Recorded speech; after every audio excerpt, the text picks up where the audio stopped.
The Hungarian Grand Prix gave us one of the most surprising and raw moments of the season one that hardly anyone got to hear live. Lewis Hamilton, standing in front of the cameras after qualifying, made a statement that shocked fans around the world when he said, "I'm useless. They probably need to change driver." That's a pretty heavy thing coming from a 7-time world champion, and yet, strangely, the moment never made it into the main broadcasts or headlines. Instead, the spotlight was on Charles Leclerc's pole position, and Ferrari basked in the usual praise. But beneath those public accolades, something much deeper was unfolding inside the Ferrari garage. Hamilton's words weren't just frustration over a bad qualifying session, they were a window into a driver feeling disconnected from his team, almost like an outsider in a project that's supposed to be a partnership. You've got to wonder, how does a driver as detailed and demanding as Hamilton suddenly feel so isolated? That's where the story gets interesting. While Leclerc was being celebrated for putting the SF-25 on pole, Hamilton's confidence was visibly shaken, and his tone was different from the Hamilton we've come to know as the leader who lifts the whole team, more someone questioning his own place. The silence from Ferrari on this was deafening. No public support, no defense from the team, just quiet. It almost felt like the team wanted to sweep this moment under the rug.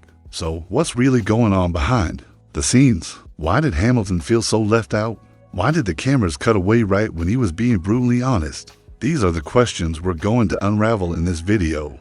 Because in Formula One, what you see on TV is just the surface. The real story is often happening in the garage, where trust and team dynamics can make or break a championship run. Now, before we jump deeper into the drama, I want to know, did you catch Hamilton's raw radio message during the Hungarian GP? What was your reaction when you heard it, or when you realized it had been cut? Drop your thoughts down below. I'd love to hear from you. And if you're into getting the real inside stories like this, don't forget to subscribe and ring that bell so you never miss an update from Fast News F1. When it comes to Formula One, timing isn't just about being fast on the track, it's also about who gets new parts first in the garage. And this is where the rumors and conspiracies around Ferrari's treatment of Lewis Hamilton and Charles Leclerc really start to heat up. At the Hungarian GP's FP1, Leclerc was the first to test an alternate rear wing and beam wing tweaks that hadn't even been used in race trim yet. Hamilton didn't get to try that exact setup until later. Officially, Ferrari says both drivers run the same car with the same parts, but in F1, the devil's in the details and timing matters. Why?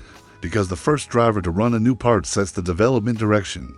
Their feedback shapes how engineers tweak the car. If Leclerc's style fits that setup better, he gains confidence and gets a leg up.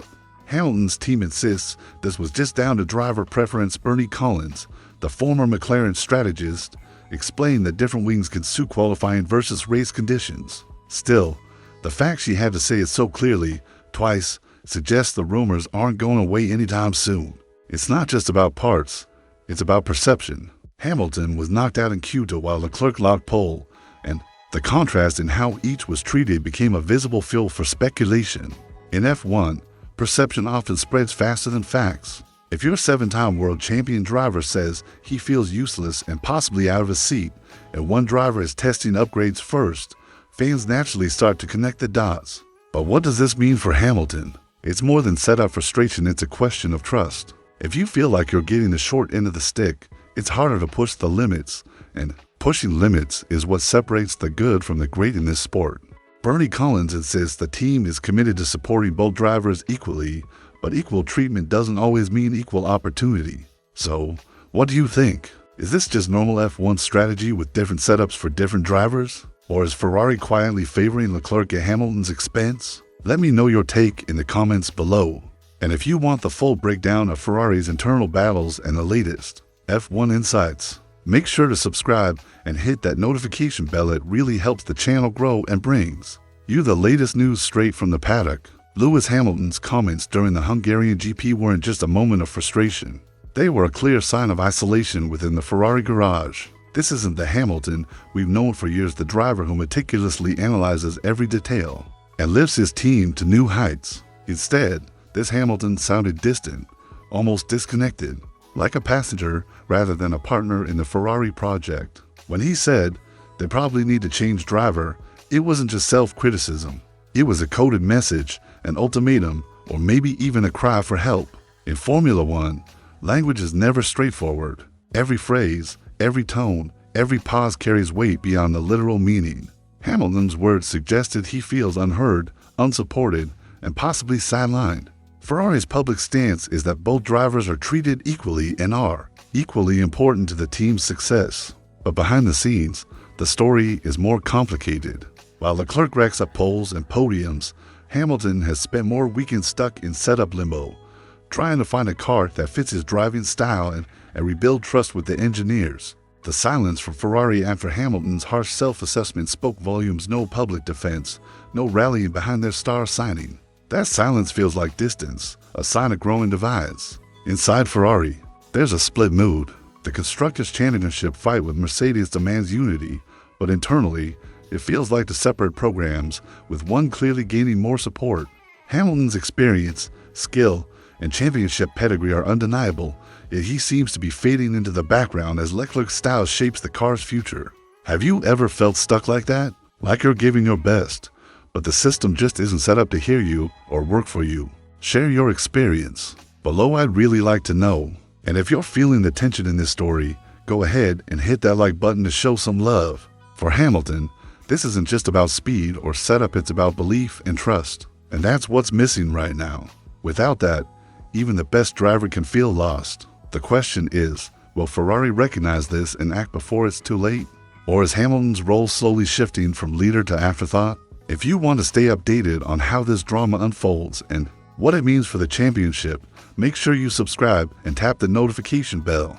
That way, you'll never miss a beat from Fast News F1. Looking at the bigger picture, Ferrari's situation goes beyond individual driver feelings. It's about the politics of performance and who truly leads the development of the SF-25. Charles Leclerc's driving style is currently shaping the car's evolution. His feedback is setting the baseline, guiding upgrades, and influencing every change the engineers make.